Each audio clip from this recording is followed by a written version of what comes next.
NASA says its Voyager 1 probe, the most distant human-made object in the universe, is sending usable information to Earth again. Next, NASA says its Voyager 1 probe, the most distant human-made object in the universe, is sending usable information to Earth again after months of spouting gibberish. The spaceship left the solar system in 2012 and is currently more than 15 billion miles from Earth. For 45 years, Voyager 1 floated through the dark, silent stretches of space. Then, without warning, it transmitted something unexpected, something no one had asked for. It wasn't a photo, nor was it noise or random data. It was an image, coherent, structured, and impossible to explain. This image wasn't taken. It was generated, composed of geometric patterns that felt intelligent, even unsettling. NASA never sent a command for this data. Voyager just sent it.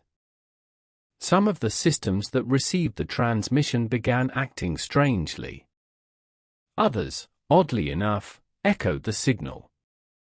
The image seemed to look back, as though it were aware. One insider at NASA said it appeared to respond. That's when a chilling possibility emerged. Maybe humanity hadn't just sent a message into the stars all those years ago. Maybe we triggered something that had been silently waiting. And now, it may already be in motion, something that doesn't come as a warning, but as a response. It began with what should have been routine, a faint but steady signal from Voyager to the other twin of the deep space mission. Scientists have long been used to these data streams, the quiet hum of an old spacecraft still whispering from the void. But this time, what came back wasn't typical telemetry. It was a pattern, a coded rhythm that didn't resemble static or malfunction. It pulsed with structure, what some researchers even described as intelligent geometry. Mission Control at first assumed it must be a glitch. Voyager 2, after all, was launched in 1977 and could be suffering from natural wear. Maybe a software error, maybe degrading hardware. But the deeper the engineers dug, the stranger the signal looked. It wasn't breaking down. It was evolving. The signal had logic to it, a recursive format that changed depending on how it was analyzed. It almost behaved as if it was aware of being observed. One NASA technician even remarked that the signal seemed to know we were watching. The most disturbing realization, the signal didn't come from deep space. It came from Voyager 2 itself. This revelation has sparked a new wave of debate. Could Voyager have passed close to something? Or worse, could it have been intercepted? Some scientists believe it might be more than a passing interaction. Something may have seen Voyager just as it once saw the planets of our solar system. Now, institutions across the globe are racing to decode what's coming through. Is it our first contact? Interference from a source we don't recognize? Or has Voyager 2 become a relay for something it was never meant to interpret? To understand the scope of this moment, we need to go back, to understand the incredible journey that brought Voyager here. This isn't just an old machine sending signals. It's the product of one of the most daring space missions ever conceived. In the early 1970s, an extraordinary opportunity emerged. The outer planets, Jupiter, Saturn, Uranus, and Neptune, aligned in a rare formation that happens only once every 176 years. This lineup allowed scientists to plot a course using gravitational slingshots to propel a spacecraft through the outer solar system with unprecedented speed and efficiency. NASA acted quickly, creating two spacecraft, Voyager 1 and Voyager 2. They were nearly identical, built with long-range cameras, magnetometers, plasma sensors, and a powerful 12T antenna dish. Instead of solar panels, which would be useless in deep space, each Voyager carried nuclear batteries designed to keep them alive far beyond their expected missions. Originally intended to explore Jupiter and Saturn, the mission would extend into something far more ambitious. Voyager 1 was set on a faster course, prioritizing a close flyby of Saturn's largest moon, Titan.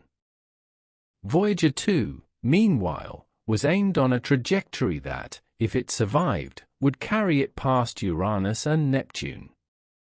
Voyager 2 launched first, on August 20, 1977. Voyager 1 followed on September 5. Despite the numbering, Voyager 1 soon overtook its twin due to its quicker path. Once launched, the spacecraft became humanity's farthest travelers. Originally planned for 5 years, they ended up far exceeding that. They became time capsules of Earth voyaging into the unknown. Carl Sagan once said that Voyager would probably be the first human-made artifact to leave the solar system. And now, more than 4 decades later, that prophecy feels even more profound. What started as a mission to the outer planets may now be the beginning of something else, something no one anticipated. There's a possibility the recent signal is connected to a specific artifact on board each spacecraft, the Golden Record. When NASA launched the Voyagers, they included a message intended for any intelligent life that might one day find them. Each Golden Record was a gold-plated copper disc enclosed in aluminum, containing audio and images selected to represent life on Earth. It included greetings in 55 languages, music from around the world, scientific diagrams, the sound of animals, even a baby crying. It was both poetic and scientific, a hopeful gesture. It also contained a pulsar map, a detailed guide pointing to our location in the galaxy. For years, this gesture was viewed as symbolic, highly unlikely to be discovered or decoded. But now, in the wake of these new signals, some scientists are reconsidering. What if the Golden Record wasn't just a message? What if it was a trigger, a beacon that might be recognized by advanced intelligence? The implications are chilling. If someone found that record, if they followed the map, what Voyager is sending back now might not be the first message. It might be the reply. Once the spacecraft were free of Earth, they began their planetary tour.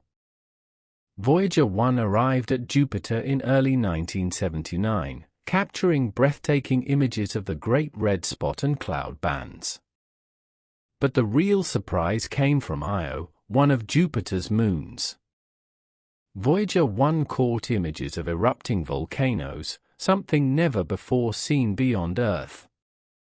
These massive plumes of sulfur were shooting miles into space. The probe also discovered that Jupiter had faint rings, previously unknown. Another major revelation came from Europa, where strange surface lines and cracks hinted at a possible subsurface ocean. Voyager's next major encounter was with Saturn. Its rings, previously thought to be simple, turned out to be incredibly complex, hundreds of individual ringlets, each in motion. New moons were discovered, some acting as shepherds to the ring particles. Voyager 1's final task in the planetary tour was a close flyby of Titan. Its dense orange atmosphere was thought to resemble early Earth, and the findings only deepened the mystery. But this flyby flung Voyager 1 out of the solar system's planetary plane, ending its planetary encounters and sending it toward the stars. Voyager 2, however, continued on its longer path. It stayed within the plane of the Solar System and reached Uranus in January 1986. The planet, once thought featureless, turned out to be full of surprises. It rotates on its side, rolls around the Sun, and has rings and at least 10 new moons. Its magnetic field was wildly tilted and complex. Then came Neptune in 1989. Voyager 2 revealed a chaotic, windy world with the fastest atmospheric winds in the Solar System.